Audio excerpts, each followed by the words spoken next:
नमस्कार दर्शक बंधु आपण को आम चैनल को स्वागत।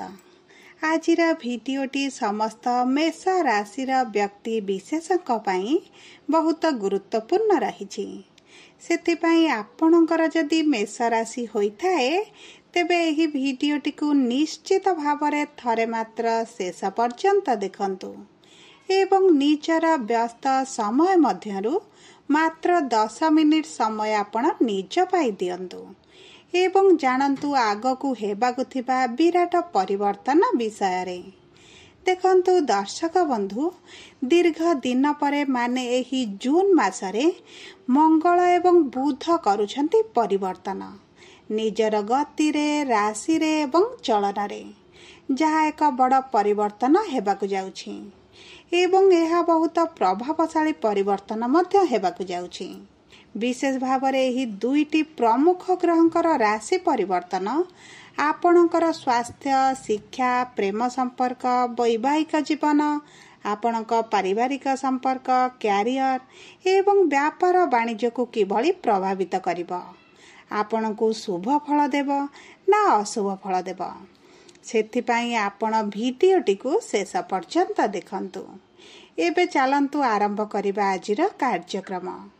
किंतु भिडियोटी आरंभ करिबा पूर्वरु जदि आपणकर भी मेष राशि होइथाए एवं आपण भी ईश्वर को आंतरिक भक्ति एवं विश्वास करंती तेबे भिडियोटी को लाइक करंतु एवं कमेंट बॉक्स रे जय जगन्नाथ, जय मां लक्ष्मी अवश्य लिखि दियंतु।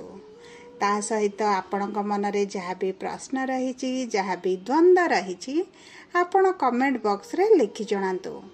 आमे आपणक प्रश्नर उत्तर देबा पई यथा संभव प्रयास करिबु। देखंतु विलंब हेले मध्य आपणक प्रश्नर आमे निश्चित उत्तर देबु। ता सहित दर्शक बंधु जानि रखंतु जे वीडियोर मध्य भाग रे आम सह जोगाजोग करिबा पई एक व्हाट्सएप नंबर टी दिया जाइछि, जो नंबर साहाय्य आपण निजर नूतन कुंडली प्रस्तुत करि परिबे किंबा आपणक कुंडली को विश्लेषण कराई परिबे किंबा आपणकर विवाह, चाकरी एवं स्वास्थ्य को नहीं जदि किछि समस्या रही ताहार सहज समाधान करि परिबे। ता सहित विवाह पई आपण कुंडली मेलक मध्य करि परिबे। एबे चलंतु जानिबा आपणक राशि रे नवग्रहंकर स्थितिटी किभली रहुची। विशेष भाव में यही जून मासरे नवग्रहंकर स्थितिटी किभली रहिबा।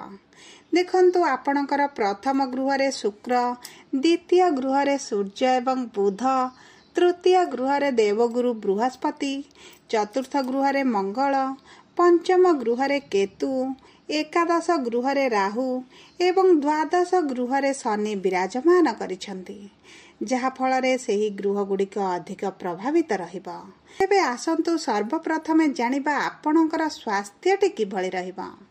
देखंतु स्वास्थ्य आपणक जातकर प्रथम गृहरु जणा पड़े एवं प्रथम गृह रे शुक्र विराजमान करिसंती, जहा फल रे आपणकर स्वास्थ्य रे कोनोसी भी विशेष समस्या आपण देखिबे नाही।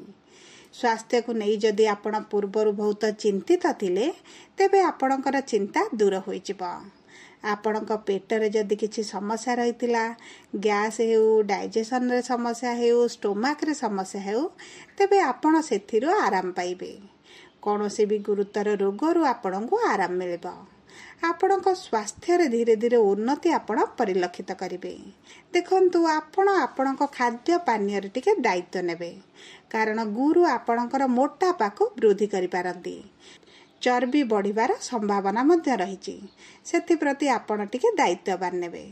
जदि आमे आपणकर प्रेम संपर्क, आपणक शिक्षा एवं संतानर जोग को देखिबा तेबे आपणक राशिर स्वामी मंगल आपणकर पंचम गृह को गोचर करुछंती एवं पंचम गृह हेउची आपणक प्रेम संपर्कर गृह।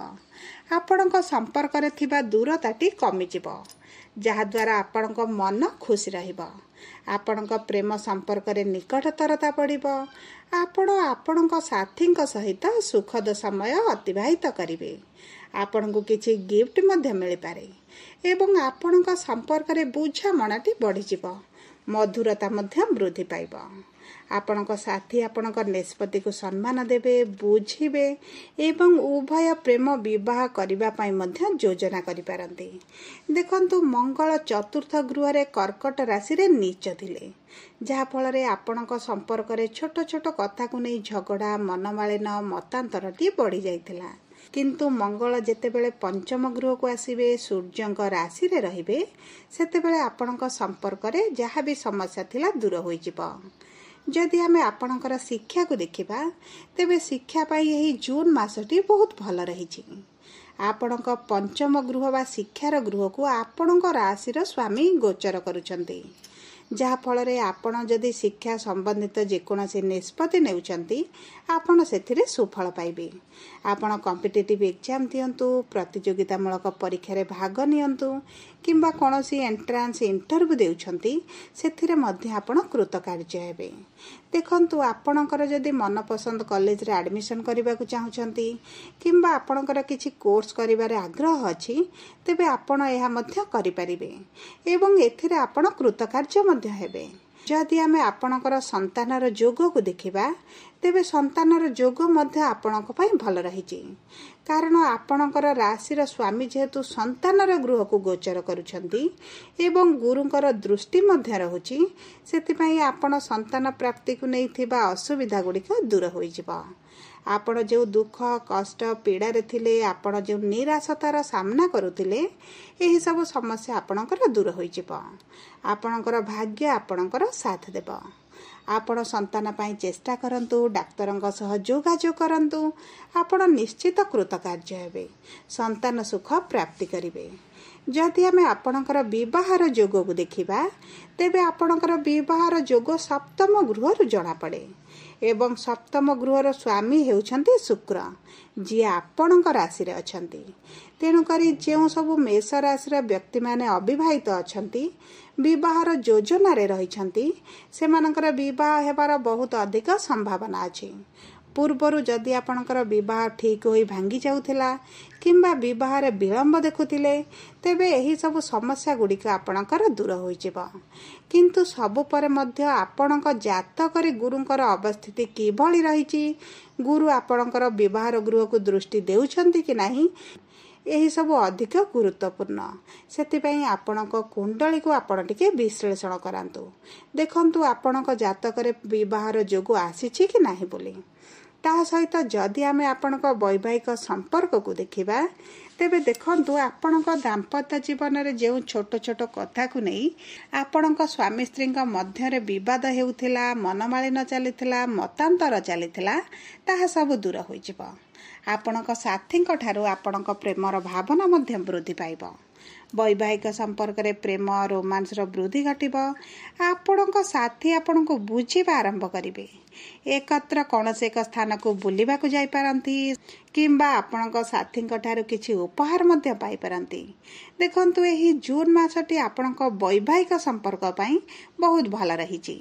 जदि आमे आपणकर कर्म क्षेत्र को देखिबा तेबे कर्मर गृहर स्वामी हेउछंती शनि, जी आपणक द्वादश गृह रे विराजमान करिछंती, जहा फल रे आपणकर कर्म क्षेत्र रे जहा भी आपणकर समस्या थिला ताहा धीरे धीरे ह्रास पाइबो, किंतु आपणकर परिश्रम टी बढ़ी जिवो।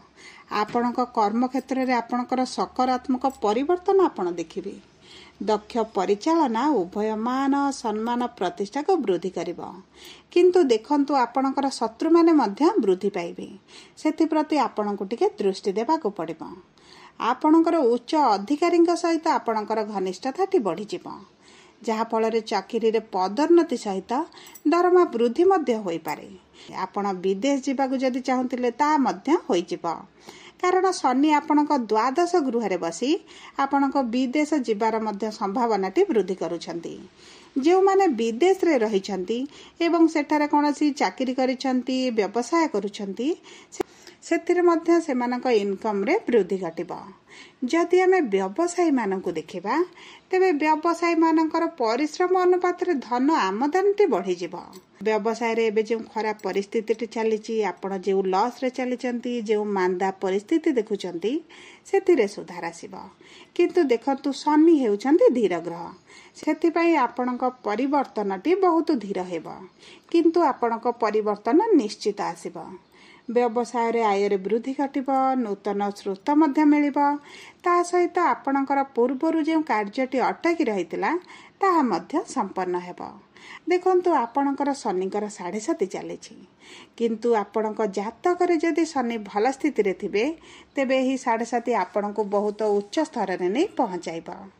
ସବୁ ପରେ ଆପଣ ଯଦି ଅଶୁଭତ୍ୱକୁ ଦୂର କରିବାକୁ ଚାହୁଁଛନ୍ତି ତେବେ ଆପଣ ପ୍ରଭୁ ମଙ୍ଗଳଙ୍କର ବୀଜ ମନ୍ତ୍ର ଜପ କରନ୍ତୁ, ହନୁମାନ ଚାଳିଶା ପାଠ କରନ୍ତୁ, କିଛି କୁକୁରଙ୍କୁ ଖାଦ୍ୟ ଦାନ କରନ୍ତୁ ଏବଂ ଚେଷ୍ଟା କରନ୍ତୁ ବିଷ୍ଣୁ ସହସ୍ର ନାମ ପାଠ କରିବା ପାଇଁ। ଏହା ଆପଣଙ୍କୁ ବହୁତ ଅଧିକ ଶୁଭ ଫଳ ପ୍ରଦାନ କରିବ। ଯଦି ଆପଣଙ୍କର ମେଷ ରାଶି ହୋଇଥାଏ ତେବେ ଭିଡ଼ିଓଟି କିଭଳି ଲାଗିଲା କମେଣ୍ଟ ବକ୍ସରେ ଲେଖି ଜଣାନ୍ତୁ। ଯଦି ଆପଣଙ୍କ ପ୍ରିୟଜନଙ୍କର ମେଷ ରାଶି ହୋଇଥାଏ ତେବେ ଭିଡ଼ିଓଟି ତାଙ୍କ ସହ ସେୟାର କରନ୍ତୁ। ଯଦି ପ୍ରଥମ ଥର ଆମ ଚ୍ୟାନେଲକୁ ଆସିଛନ୍ତି, ଚ୍ୟାନେଲଟିକୁ ସବସ୍କ୍ରାଇବ୍ କରନ୍ତୁ।